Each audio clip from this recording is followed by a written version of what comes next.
E aí pessoal, tudo bem? Vamos continuar nossa aula sobre gráficos do movimento uniforme. E na aula de hoje, nós vamos dar início a gráfico do movimento uniforme falando sobre o espaço percorrido pelo móvel. Então nós vamos falar sobre gráfico S igual a f de t.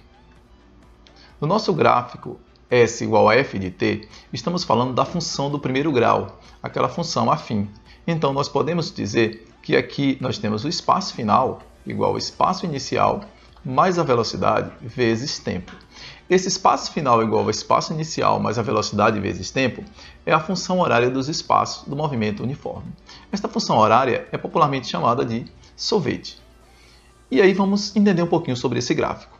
Neste primeiro gráfico, nós temos aqui o espaço e aqui embaixo nós temos o tempo. Ou seja, nós temos o espaço no eixo Y. Nós temos o espaço no eixo Y, dado em metros, e nós temos o tempo no eixo X, dado em segundo.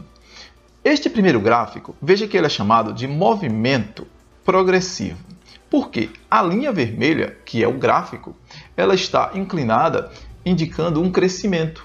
Então, toda vez que isso acontece, você tem uma velocidade que é positiva, v é maior que zero, e você chama este movimento de progressivo. No segundo gráfico, você também tem um espaço dado em metros e um tempo dado em segundos. Veja que neste segundo gráfico, a velocidade está diminuindo, ou seja, você vê que está decrescendo. Então esta função ela é uma função decrescente e é chamada de movimento retrógrado, porque o móvel está indo contra a origem. Ele, ao invés de sair para a origem e progredir, não. Ele está voltando para a origem. Toda vez que isso acontece, você diz que neste movimento a velocidade é menor que zero, é negativa. Agora vamos ver outras observações. Outra coisa que podemos observar nesse gráfico é em relação à sua função horária. Se eu tenho um gráfico que é crescente, a função horária fica S igual a espaço inicial mais a velocidade vezes tempo.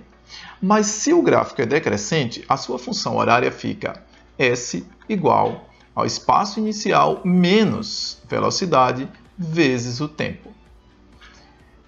Veja que eu tracei umas linhas que vão da reta T até a reta vermelha e vêm para o espaço.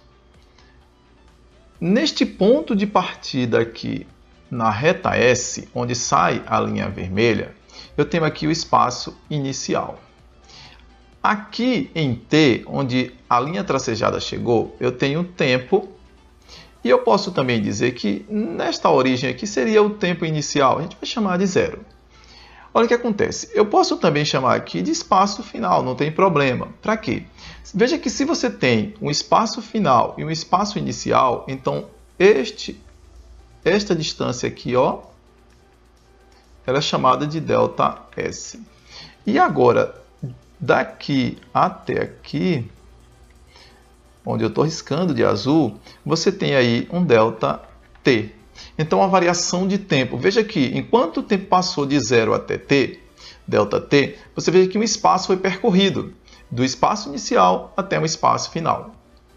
O que acontece? Quando a gente trabalha com espaço, variação de espaço e variação de tempo, você pode encontrar uma velocidade.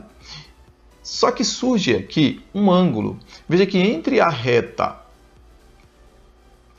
vermelha, que é a função, que é a linha que representa o gráfico, e esta linha do tempo, paralelo à linha do tempo, surgiu um ângulo que eu estou riscando aqui de azul. Este ângulo, pessoal, ele é aquele ângulo chamado de coeficiente angular. A gente não vai entrar em detalhe aqui, mas é aquele coeficiente angular da função do primeiro grau. A gente vai chamar esse ângulo aqui de θ. Para quê?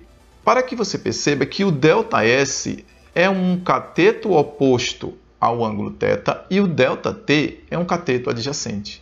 Então você pode usar aqui uma tangente. A tangente deste ângulo θ, que é o que está aí na figura, ele vai ser numericamente igual, se pode chamar numericamente igual, a cateto oposto, que é o ΔS, sobre o cateto adjacente, que é o ΔT. E você percebe que isso é velocidade ΔS sobre ΔT é velocidade. Então você pode concluir que a tangente de θ é numericamente a velocidade, ou seja, a velocidade é igual à velocidade.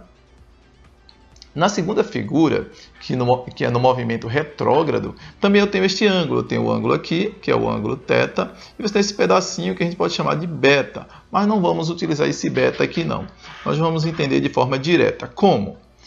O ângulo θ, ele é maior que 90.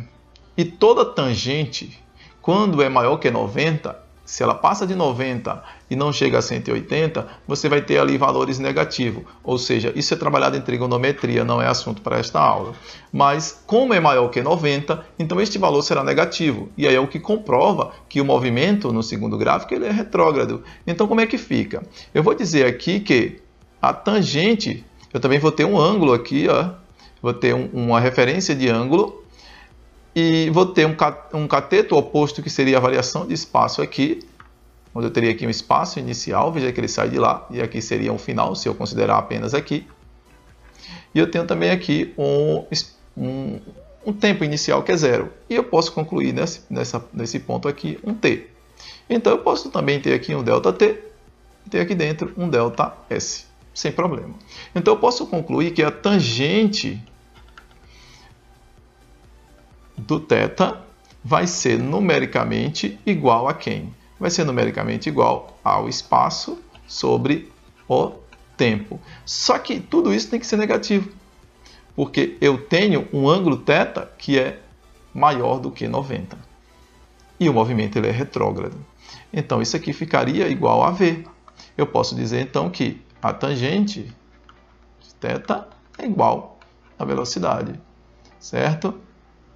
E com isso nós concluímos aqui a nossa ideia sobre gráficos do movimento uniforme, mas falando principalmente do espaço, da função horária dos espaços, em que eu trabalho apenas no gráfico espaço.